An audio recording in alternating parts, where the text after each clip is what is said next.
Bonjour à tous, nous continuons le cours de sciences de deuxième secondaire et nous allons nous intéresser plus particulièrement à la nouvelle approche que les scientifiques vont avoir concernant la description de la matière et notamment à l'organisation des connaissances sous la forme d'un tableau, le fameux tableau périodique. Alors ce tableau périodique, vous l'avez tous déjà croisé. Ce tableau périodique, en fait, est un regroupement des connaissances que l'on a sur la matière, c'est-à-dire sur les différentes sortes d'atomes qui existent. Et les différentes sortes d'atomes, on appelle ça des éléments. Donc ce tableau, en fait, regroupe l'ensemble des connaissances que l'on a à un moment donné.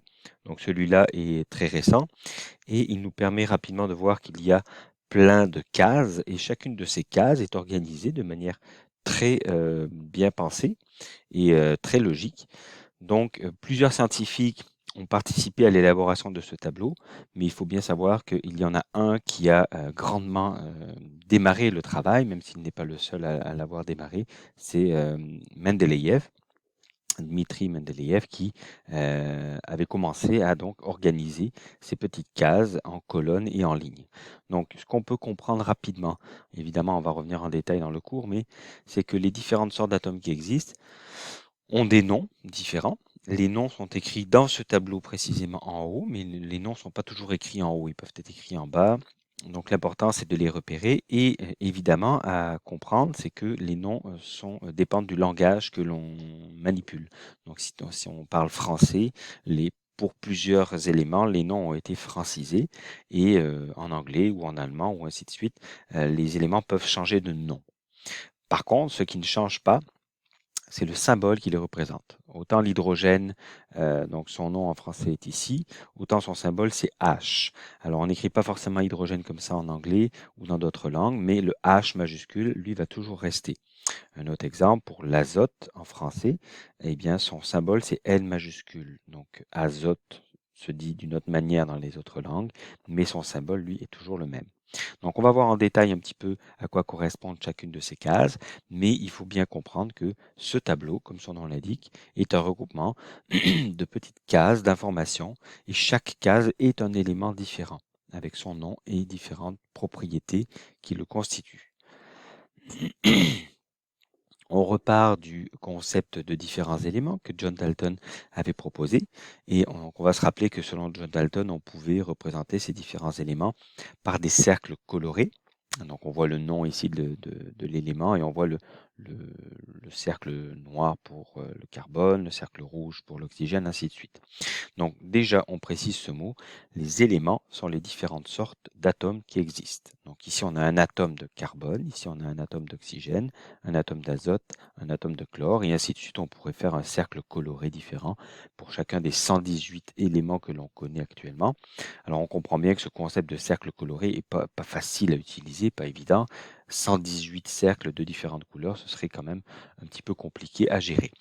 C'est la raison pour laquelle on va rapidement se débarrasser de cette notion de cercle coloré, même si elle est simple et elle est très visuelle, pour pouvoir utiliser quelque chose de euh, plus élaboré avec les lettres majuscules et minuscules qu'on a vu tout à l'heure. Donc, au lieu de représenter le carbone par un cercle noir, eh bien, on va s'habituer plutôt à le représenter par la lettre C majuscule. Pour l'oxygène, ça va être le O majuscule, pour l'azote, N majuscule, et on se rend compte que certains éléments eh bien, partagent la même lettre de début. Donc on comprend quand même que la plupart du temps, pas toujours, hein, mais la plupart du temps, la lettre qu'on utilise correspond au nom de l'élément. Donc C majuscule pour carbone, O majuscule pour oxygène. Par contre, on se rend rapidement compte qu'on a des problèmes vu que plusieurs éléments commencent par la même lettre. Leur nom, par exemple chlore et carbone, ça commence par C. Alors lorsque des éléments commencent par la même lettre, il va falloir utiliser une deuxième lettre, mais cette fois-ci en minuscule pour ne pas se tromper. Donc très important de retenir qu'un symbole chimique, parce que c'est le nom qu'on donne à cette représentation par des lettres, ce sont des symboles chimiques, eh bien s'il n'y a qu'une lettre, elle est en majuscule, et la deuxième doit toujours être en minuscule. Très bien. Donc une ou deux lettres pour représenter chaque élément. Maintenant, évidemment, aucun élément a le même symbole chimique. Donc lorsqu'on est pris avec des éléments qui commencent tous par la même lettre, eh bien on va devoir utiliser une deuxième lettre minuscule pour les différencier. on n'utilise pas le même symbole pour deux sortes d'éléments, ce serait absurde et ce serait non fonctionnel. Par exemple, pour l'aluminium, l'argon, l'argent et l'arsenic, eh ben, il a fallu trouver un assemblage de deux lettres différents. Même si l'argon, ça commence par AR comme l'argent et comme l'arsenic, eh ben, on ne peut pas utiliser AR pour les deux. Donc, on avance dans le nom la plupart du temps. Pour argon, par exemple, on garde le R, mais pour argent, vu qu'on ne peut pas reprendre le R, on prend le G, et voilà d'où vient le symbole. Alors, l'idée, c'est qu'aucun élément n'ait le même symbole chimique, bien sûr. Ensuite, vous l'avez constaté tout à l'heure, certains éléments ont un symbole qui semble ne pas correspondre à leur nom. Alors en fait, ça revient un petit peu à ce que je vous disais au début, c'est que le tableau périodique, nous on le voit en français, puisque on est francophone, mais il faut bien savoir que dans les autres langues, ce ne sont pas forcément les mêmes noms qu'on utilise pour les éléments. Donc, c'est pas forcément le symbole chimique ne correspond pas forcément au nom en français. Alors en fait, la plupart du temps, il correspond à aucune langue parlée actuellement, parce que le symbole va plutôt correspondre au vieux nom, au nom latin qu'on avait pour les éléments. Par exemple, pour le potassium, on utilise le K majuscule pour kalium, en fait, qui est un vieux mot latin. Pour l'or, c'était aureum, et ainsi de suite. Donc, on ne les fera pas tous. Natrium pour le sodium. Donc, ce qu'on peut comprendre, c'est que les lettres majuscules et minuscules que vous voyez peuvent venir du nom français, mais peuvent aussi venir du nom latin d'origine ou d'autres langues éventuellement. Donc, malheureusement, si ça ne semble pas logique, ben, il faut les apprendre, il faut s'en rappeler. Donc, potassium K majuscule, or AU, et ainsi de suite. Bon, alors le concept d'atome et d'élément est très très très important. Donc qu'on soit clair, un atome, c'est ce qu'on représente dans le modèle de Dalton par une bille, mais il existe différentes sortes de billes. Donc dans le modèle de Dalton, ce sont des billes de différentes couleurs. Là, on vient de voir qu'on peut utiliser un symbole chimique différent, et ça, c'est ce qu'on appelle un élément. Donc une sorte d'atome, c'est un élément. Par exemple, une bille noire, ce serait l'élément carbone, puis si on a une autre bille à côté rouge, ce serait l'élément oxygène, et ainsi de suite. Alors pour être sûr que la notion d'atome et de carbone est bien maîtrisée, là on a trois atomes qui sont identiques, ce sont trois atomes du même élément qui est l'élément carbone. Donc il y a juste des billes noires ici, trois atomes de l'élément carbone. Ensuite, ici, on voit qu'il y a deux atomes et qui sont identiques, c'est le même élément, c'est l'élément qu'on appelle oxygène. Donc on dirait qu'ici, il y a deux atomes de l'élément oxygène. Et ici, pour bien être sûr d'avoir compris, on a trois atomes en ce moment, on voit bien qu'il y a trois cercles, mais qu'il y a en fait deux atomes de l'élément carbone et un atome de l'élément oxygène. Donc très très important de bien différencier ces deux termes-là qui souvent sont confondus par les élèves. Donc un atome c'est une bille et un élément en fait c'est une sorte de bille. Donc quand on demande combien il y a d'atomes, on compte combien il y a de cercles tout simplement.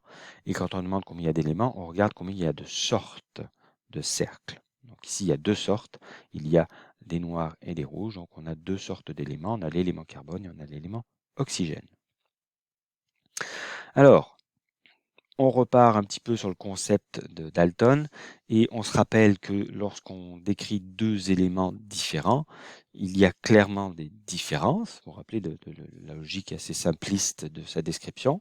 Mais qu'est-ce que ça veut dire comme différence? Mais par exemple, on sait que deux atomes d'éléments différents, vous voyez ici on a un atome représenté en blanc et un autre représenté en rouge, c'est souvent l'hydrogène et l'oxygène dans ces couleurs-là. Mais ce qu'on sait, c'est comme ils sont différents, ils n'ont pas la même taille. Alors on parle de taille infiniment petite, bien sûr, mais même si c'est petit, ils n'ont pas la même taille, le même diamètre par exemple. Ensuite, ils n'ont pas les mêmes propriétés non plus. De l'hydrogène, ça ne réagit pas de la même manière avec les autres atomes que de l'oxygène. De l'hydrogène, on peut l'accrocher avec certains atomes, mais pas avec d'autres, et ainsi de suite. Donc on peut établir l'ensemble de ses propriétés à l'hydrogène et on va se rendre compte qu'il ne fait pas la même chose, il ne se comporte pas de la même manière que l'oxygène. C'est ce qu'on appelle avoir des propriétés différentes. Également, on l'a vu, deux éléments, on va les représenter par un symbole chimique différent, bien sûr. Ils ont un nom différent, ils ont un symbole différent. Et enfin, ils n'ont pas la même masse. C'est-à-dire, alors là aussi ça paraît un petit peu surprenant, mais on est capable de déterminer la masse des différentes sortes d'atomes, des différents éléments. Alors infiniment petite encore une fois, bien sûr, mais on sait qu'un atome d'hydrogène n'a pas la même masse qu'un atome d'oxygène, et ainsi de suite pour toutes les sortes d'atomes, donc pour tous les éléments. Alors, on revient à cette notion de tableau et on se rend compte que ils étaient organisés d'une manière particulière. Alors, comment Mendeleïev, qui est un des premiers à avoir organisé ces différents éléments dans des tableaux, comment il a procédé? C'est simple, il s'est rendu compte que certains éléments avaient des propriétés similaires. Donc, certains éléments avaient tendance à réagir de la même manière. Par exemple, il y a certains éléments qui s'enflamment dans l'eau. Alors, ça paraît un peu étrange, mais c'est vrai. Mais il les a mis ensemble. Donc, le lithium et attendez, voilà, le potassium, il s'est rendu compte qu'ils avaient les mêmes propriétés. Donc plusieurs propriétés similaires, lithium et potassium, il les met dans la même colonne.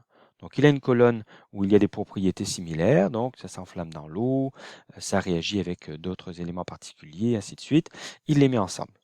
Et ainsi de suite, à chaque fois qu'il trouve des atomes ou des éléments plutôt qui ont les mêmes propriétés, il les met dans les mêmes colonnes. Alors ensuite, à l'intérieur d'une colonne, comment il les organise? Eh bien, il met toujours les éléments les plus légers en haut, les plus lourds en bas. Et dépendamment de tous les éléments que l'on connaît à son époque, eh bien, il va les organiser en différentes colonnes. Donc le néon et le xénon ont des propriétés similaires. D'ailleurs, les propriétés, c'est qu'ils ne réagissent quasiment avec rien. Et ainsi de suite. Il avance dans ses connaissances, le calcium, le bore, etc. Blablabla. Tous les éléments qu'il connaît, il arrive à les organiser en petites colonnes et il les classe par masse croissante de haut en bas. Alors ensuite, qu'est-ce qui fait qu'il met, par exemple, cette colonne-là en deuxième et pas en premier? Il sait que ces éléments sont en moyenne plus lourds que ces éléments. Donc il va mettre les éléments, donc là qu'on comprenne bien, à l'intérieur d'une colonne, il met les éléments les plus légers en haut, mais pour chaque colonne, il sait que ces éléments-là, par exemple ceux qui sont en vert ici, sont plus lourds en moyenne que ceux-là, qui sont eux-mêmes plus lourds que ceux-là. Donc il met la colonne des éléments les plus légers à gauche et la colonne des éléments les plus lourds à droite. Et c'est ainsi qu'il organise son tableau. Alors là, il y a un espace entre les deux parce qu'il faut que vous compreniez que j'ai simplifié, mais il y a des éléments qui se promènent ici. Donc là aussi, il va faire des colonnes différentes, mais le but c'était que vous compreniez comment le tableau a été créé. Alors on appelle ça le tableau périodique des éléments parce que c'est un tableau et on retrouve de manière périodique des propriétés similaires. Donc le lithium, on avance dans le tableau et on retrouve à nouveau des propriétés similaires dans le sodium, puis des propriétés similaires dans le potassium et ainsi de suite. Donc voilà comment ça s'organise. On l'a dit tout à l'heure, donc les masses les plus légers en haut, les plus lourds en bas à l'intérieur d'une colonne et les plus légers à gauche et les plus lourds à droite dans le tableau. Voilà comment les différentes colonnes sont organisées. Alors ensuite, on va se retrouver avec des atomes qui vont avoir des numéros. Et les numéros, c'est simplement le numéro lorsqu'on avance dans le tableau de gauche à droite et qu'on descend ligne par ligne. On commence en haut à gauche et on avance avec les numéros. Les numéros atomiques, les numéros des atomes, décrivent simplement, pour l'instant cette année, le numéro dans le tableau périodique, donc le numéro, la position dans le tableau périodique. Il faut savoir que ça correspond à quelque chose de précis dans la réalité que l'on connaît, qui est le nombre de protons. Mais pour nous, cette année, eh bien, le premier élément en haut à gauche, c'est le numéro 1. Ensuite, on avance vers la droite, on met 2. On descend d'une ligne 3, 4, 5, 6, 7, 8, 9, 10. On descend d'une ligne 11, 12, 13, 14, 15, 16. On avance simplement un nombre entier à la fois. Ce ne sont que des nombres entiers qui se suivent. Bien. Eh bien, en 2020, on a 118 éléments qui sont organisés donc dans ce tableau. 1, 2, puis on descend 3, 4, 5, 6, 7, 8, donc même chose, 18, on descend ici, 19, 20, 21, 22, vous voyez, ça avance toujours, ligne par ligne. Et attention, donc on avance ici, on est rendu au 54, 55, 56, et là on comprend bien que là-dedans, là, il y a en fait tous les éléments de numéro 57 à 71. La petite flèche nous les indique ici.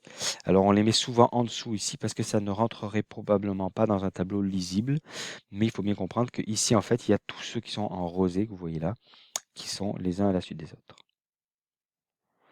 On continuera ce cours dans une deuxième vidéo.